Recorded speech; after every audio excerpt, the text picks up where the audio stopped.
Bismillahirrahmanirrahim. Assalamualaikum warahmatullahi wabarakatuh. Alhamdulillahilladzi faddala bani adama bil ilmi wal a'mal.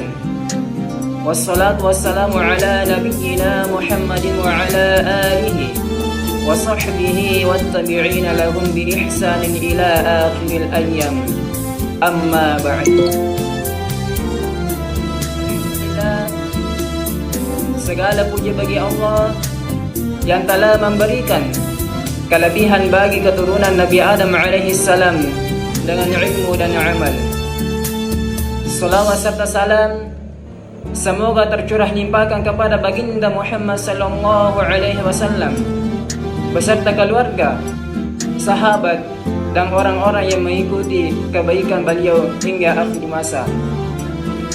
Alhamdulillah, pada kesempatan yang berbahagia ini izinkan saya membawakan ceramah yang berjudul Hubungan Pemuda dan Al-Quran. Teman-teman sahabat Al-Quran yang berbahagia, Allah Subhanahu wa Ta'ala berfirman dalam surah Al-Kahfi yang menceritakan tentang pemuda-pemuda Ashabul Kahfi, sebagaimana ayatnya, yaitu A'udzu billahi minasyaitonir rajim. Bismillahirrahmanirrahim. Nahnu naqussu 'alaika naba'ahum bil haqq. Innahum fityatun amanu bi rabbihim wa zidnahum huda. Shadaqallahul azim. Artinya, kami ceritakan kepadamu Muhammad kisah mereka dengan sebenarnya. Sesungguhnya mereka adalah pemuda-pemuda yang beriman kepada Tuhan mereka, dan kami tambah pula untuk mereka petunjuk. Quran Surah Al-Kahfi ayat 13. Ayat ini sejatinya menyiratkan perintah Allah Subhanahu wa Ta'ala agar kita senantiasa memperjuangkan keimanan di masa muda. Allah Subhanahu wa Ta'ala akan memuji para pemuda yang mau berjuang melawan hawa nafsu dalam rangka menjaga diri dari perbuatan dosa. Pemuda yang tumbuh dewasa dalam ketaatan kepada Allah Subhanahu wa Ta'ala. Dan salah satu bentuk keimanan terbesar adalah hubungan kita dengan Al-Quran. Di dalam surah lain, kita juga dapat melihat contoh lain sebagai pemuda yang gigih memperjuangkan keimanannya. Sampai-sampai lihat kiasan dari siti surah yang menceritakan tentang dirinya, tidak lain tidak bukan yang dari itu Nabi Yusuf alaihi salam. Kisah yang masyhur tentang bagaimana beliau menjaga iman melawan hawa nafsu dengan menolak ajakan maksiat seorang wanita yang cantik serta mempunyai kedudukan yang tinggi. Pertanyaannya, mengapa si pemuda? Jawabannya adalah karena masa muda adalah masa yang penuh energi, idealisme, dan semangat perubahan. Ini adalah masa terbaik untuk membangun fondasi spiritual yang kuat melalui Al-Quran. Nabi sallallahu alaihi wasallam sendiri ipatirimangi wahyu pertama yang dari itu riwayat kalau namopa. Ada 3 hal penting yang harus kita perhatikan dalam hubungan pemuda dengan Al-Quran. Nomor 1 yang dari itu dibaca dan dipahami. Pemuda harus menjadikan membaca Al-Quran sebagai rutinitas harian. Dena sekadar ibaca di bawang, tapi sebab wajib Al-Quran yang dari itu petunjuk hidup yang akan menuntun kita ke jalan yang lurus. Nomor 2 yang dari itu yang perlu diperhatikan dalam hubungan pemuda dengan Al-Quran yang dari itu yang kamalakannya isanna korangnya. Al-Quran bukan sekadar petunjuk, bukan sekadar untuk dibaca, tapi untuk diamalkan. Setiap ayat di dalam Al-Quran mengandung itu hikmah dan pelajaran yang wadingnya diamalkan dia sosota.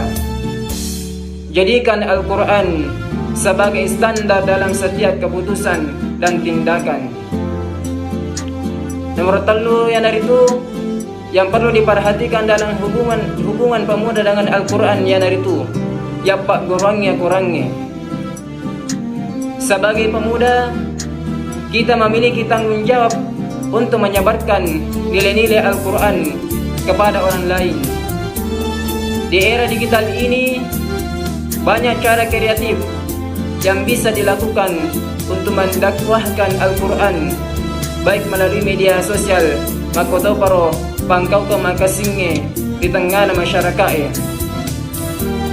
Hadirin sahabat Al-Quran yang berbahagia, adapun tantangan terbesar pemuda saat ini adalah godaan dunia yang semakin kuat. Maka niigan na irunto anak muda makokwe ya panasang alena jago nariko minum keras ni, manarkoba ni, mabaruntai dan lain-lain sebagainya. Namun justru disinilah peran Al-Quran menjadi semakin penting sebagai benteng yang melindungi kita dari pengaruh negatif. Maka dari Nabi sallallahu alaihi wasallam di dalam hadis malaki, khairukum man ta'allama al-Quran wa 'allama. Sebaik-baik kalian adalah orang yang mempelajari Al-Quran dan mengajarkannya. Hadis riwayat Bukhari. Jadi, marilah kita renungkan sudah seberapa dekat hubungan kita dengan Al-Quran. Berapa banyak waktu yang kita luangkan untuk membacanya setiap hari. Bagaimana pengamalan nilai-nilainya dalam keseharian kita. Hadirin sahabat Al-Quran yang berbahagia, sebelum menutup, saya mengajak kita semua, kepada teman-teman semua, khususnya para pemuda, untuk yang pertama, meluangkan waktu setiap hari untuk membaca dan memahami Al-Quran. Dipakai guna waktu senata untuk si mata baca Al-Qurannya. Yang kedua, mengikuti kajian tafsir untuk memperdalam pemahaman. Yang ketiga, mengamalkan nilai-nilai Al-Quran dalam kehidupan sehari-hari. Yang keempat yaitu aktif mendakwahkan Al-Quran sesuai kemampuan masing-masing. Sebagai kesimpulan, Al-Quran adalah cahaya bagi pemuda. Mari kita jadikan Al-Quran sebagai pedoman untuk meraih masa depan yang gemilang, menjadikan generasi muda sebagai agen perubahan yang membawa kebaikan bagi umat. Tiada gading yang tak retak, tiada kata yang sempurna. Mohon maaf jika ada tutur kata yang kurang berkenan di hati. Segala yang baik datangnya dari Allah Subhanahu wa Ta'ala, dan segala yang kurang adalah dari kelemahan diri saya sendiri. Marilah kita bersama-sama amalkan ilmu yang telah dipelajari, karena ilmu tanpa amal bagaikan pohon yang tak berbuah. Semoga Allah Subhanahu wa Ta'ala senantiasa membimbing langkah kita, meluruskan niat kita, dan menjadikan kita sebagai hamba-hambanya yang bermanfaat bagi semua. Akhir kata, membumikan Al-Quran, melangitkan manusia. Allahu Akbar. Wabillahi taufiq wassa'adah. Wassalamualaikum warahmatullahi wabarakatuh.